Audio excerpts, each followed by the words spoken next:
颗粒粮食淘洗的理想设备，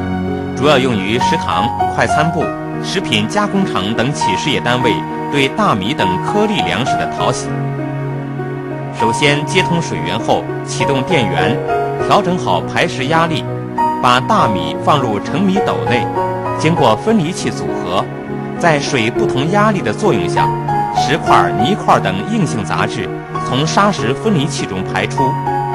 糠皮、米虫等杂物从浮物分离器中排出。洗净的大米经出米管落入接米筐内，完成大米的淘洗工作。淘洗功能：每小时500千克。